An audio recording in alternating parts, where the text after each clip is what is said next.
Joining me now, and I'm really delighted he's with us, Senator Bill Cassidy, one of the Republicans who's been out in front on pushing this deal. Senator, I really appreciate you joining me tonight. You know my view on this, but I wanted to give you a chance to defend this bill as good for America. But first, have you had a chance to read the 2,700 plus pages of text that comprise this bill? My staff and I have read it totally. And defending it, my gosh, why wouldn't you want this, as one of my colleagues said? $110 billion for broken down bridges to replace or to make them better. Also to make them safer. $65 billion to bring broadband in areas that do not have it, creating jobs along the way. $16 billion for Army Corps of Engineers to address coastal restoration issues and other things that place Americans at risk of losing their homes and their businesses from floods. And by the way, did I mention it creates a heck of a lot of jobs? And I disagree with your representation. It is paid for. Now, it may not be paid for the way CBO scores it, but it's paid for in a way that anybody looking at it with common sense would say that it's paid for. Yeah, Senator, we had put all those bullets up, I think pretty accurately summing up what you had just pointed out. That's in the bill, and you're right, it does include all of that. But it also spends billions on these carbon capture projects, almost $1 billion for a large-scale. Hold on a second. Hold on. A large-scale pilot project. Our viewers don't know about this. And another $2.5 billion for what's called demonstration projects. So to some folks, and I think the Journal would agree with this, it sounds kind of like Solyndra 2.0. So how does a Republican, and you're a fiscal conservative, how do you justify that, sir? Yeah, absolutely. If you speak to businesses, they're trying to export to markets like Europe, and they can't export to those markets unless they show that they are offsetting their carbon footprint. We're going to lose the European Union as a market. What this does is it helps build carbon dioxide pipelines, by the way, putting pipe fitters to work and construction workers to work, to take that carbon off and to use it for another product or to sequester it beneath the ground.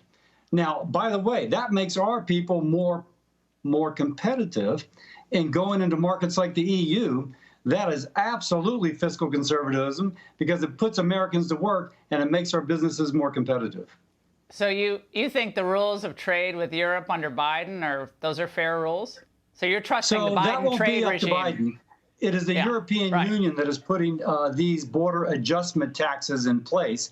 This positions us so that our people don't lose those markets. Well, we're dancing to Europe's tune instead of using our leverage. But you're right, that's up to Biden. Your colleague Mike Lee has a different take, as you can imagine, on the bill, and he went on the floor last night. Let's watch.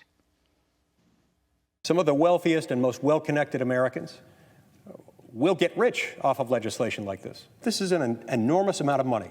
$1.2 trillion that we'll be spending here. This at a time when Americans are feeling the pinch of inflation. We further diminish the buying power of the dollar through our reckless spending in order to bring praise and adulation from the media and from each other. And the White House is, as I said, quite giddy about this. Reuters describes this as a glide path to the $3.5 trillion tonight, and their write-up of this, Senator. So your response? So a couple things. It is the person in my state stuck in traffic who's fearful of their home flooding, who wants to have a better job, that actually would like to make more money but doesn't make a lot of money now, who really likes this bill. I talked to Fox News watchers. They love this bill. Now, is there somebody who's wealthy? But actually, for the wealthy, this means less. They have chauffeurs, they have private jets, they can fly here and there if it floods. It's the people who live in their own home who are at risk of flooding who like this. Senator, now, as why regards didn't to you guys... 3.5 trillion, regards to 3.5 trillion, Pelosi wants to link the two. She doesn't think she has the votes for that 3.5 trillion. Are you on this show tonight saying that Nancy Pelosi hasn't gamed out her votes? You actually think that the 3. She just failed to pass the renewal of the eviction for apartments. Okay, first of all, she doesn't think she has the votes on the 3.5 trillion. She's hoping to fold these together so she can get it passed. Well, and by the way, Mike Lee's helping her. Republicans who are trying to sink this bill are trying to help Nancy Pelosi. So the tax increase, sir, the tax increase that the bipartisan infrastructure bill makes possible the 3.5 trillion behemoth that you will not support, correct? So I reject your characterization. This bill makes that 3.5 trillion less likely to pass, and the squad knows it.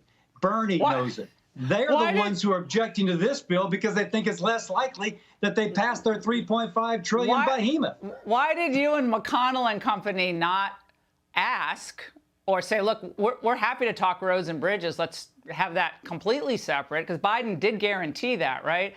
So why not do what Pelosi did and say, show us your hand first. Let's see the full text of your reconciliation bill, everything that's in it, climate change, amnesty, tax increases, all the nightmares that we already delineated tonight. Let them show their hand. But it got flipped, didn't it? You guys got played on this. You had to vote first or agree first. They still haven't shown the text of their legislation, have they, sir? The ironic thing is you are agreeing with the squad and Bernie. It's amazing. Oh, yeah. You are agreeing with Pelosi. We think this makes that behemoth less likely to pass.